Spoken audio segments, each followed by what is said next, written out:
Assalamualaikum warahmatullahi wabarakatuh. Sahabat dimanapun berada, pada suatu hari Nabi Muhammad Sallallahu Alaihi Wasallam di hadapan para sahabat menyampaikan bahwa tidak ada bayi yang bisa berbicara kecuali Isa putra Maryam dan seorang bayi pada masa Juraij. Ada seseorang yang bertanya kepada Nabi Muhammad Sallallahu Alaihi Wasallam, "Ya Rasulullah, siapakah Juraij itu?" Lalu dikisahkan, diceritakan bahwa Juraij adalah seorang yang ahli ibadah pada masa Bani Israel. Ia tekun sekali melakukan sholat. Pada suatu hari ibunya memanggil, "Juraij, Juraij." Juraij mendengar, tapi ia berpikir, ini memenuhi panggilan ibu atau sholat ya? Lalu Juraij memutuskan untuk meneruskan sholatnya, melanjutkan sholatnya. Lalu ibunya memanggil lagi, "Juraij, Juraij." Padahal mungkin Juraij sudah duduk, sudah selesai sholatnya, tapi ingin dilanjut lagi. Ia berpikir ini meneruskan mau sholat lagi atau memenuhi panggilan ibu ya. Juraij memutuskan untuk melakukan sholat lagi. Ibunya memanggil lagi, "Juraij."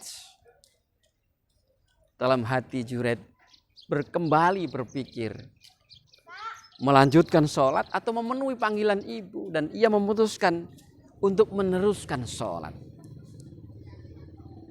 Barangkali ia berpikir bahwa ibadah itu lebih utama, lebih penting daripada memenuhi panggilan ibunya. Sang ibu panggilannya sudah 3 kali tidak dihiraukan oleh Juraij. Hatinya marah. Lalu akhirnya ia berdoa, "Ya Allah,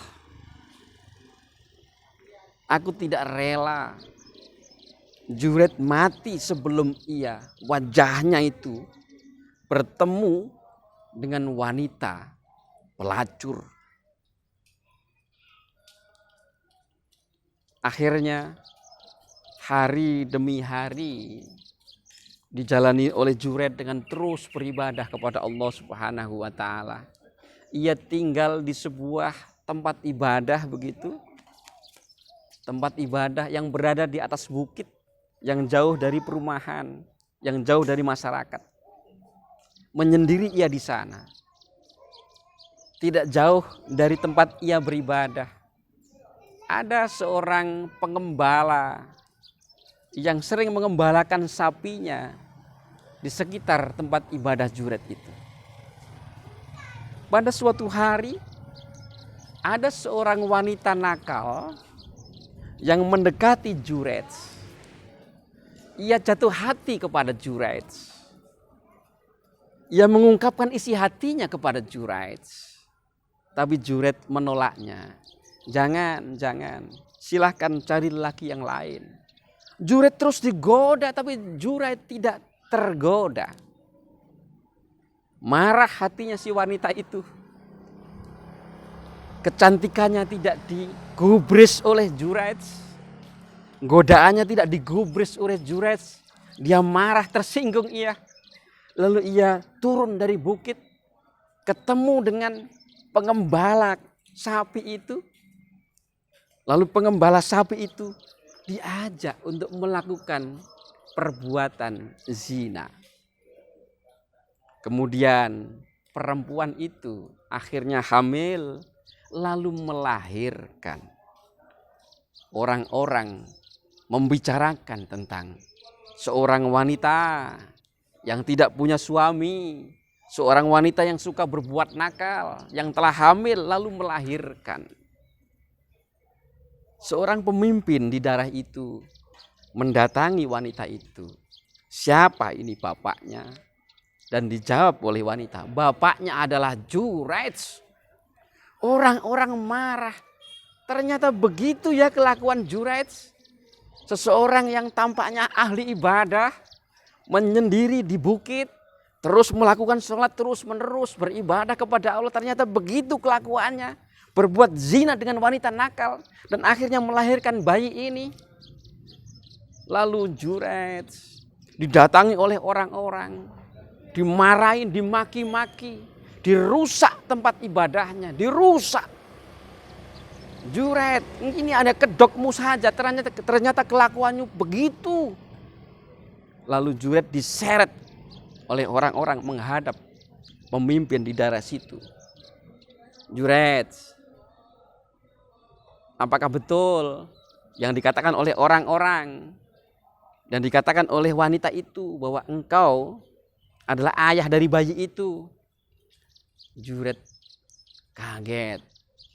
Lalu meminta waktu untuk sholat dulu dan berdoa dulu.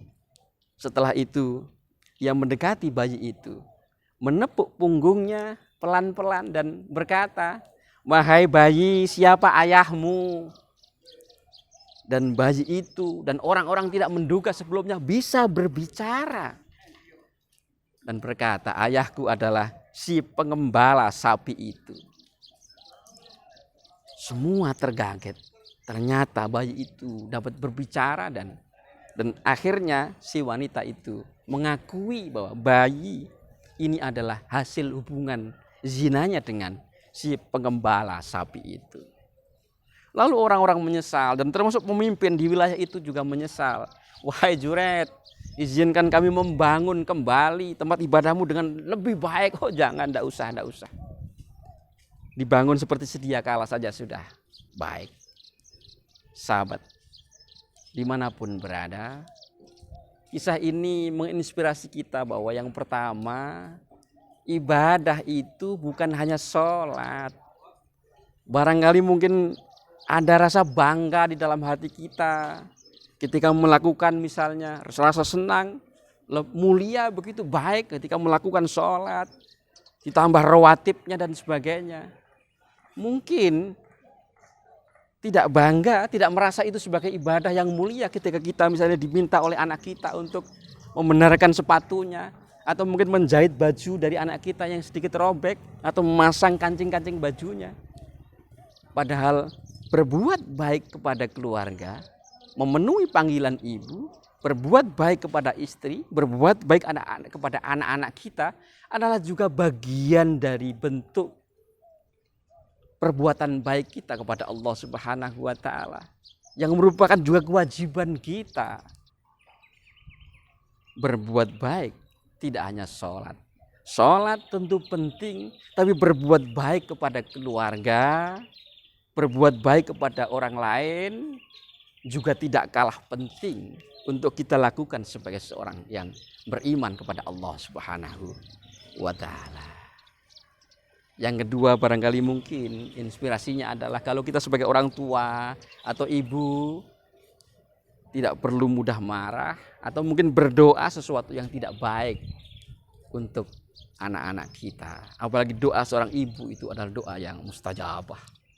Hati-hati di dalam berdoa, apalagi untuk anak-anak kita yang baik-baik saja. Semoga yang singkat ini bermanfaat. Wassalamualaikum warahmatullahi wabarakatuh.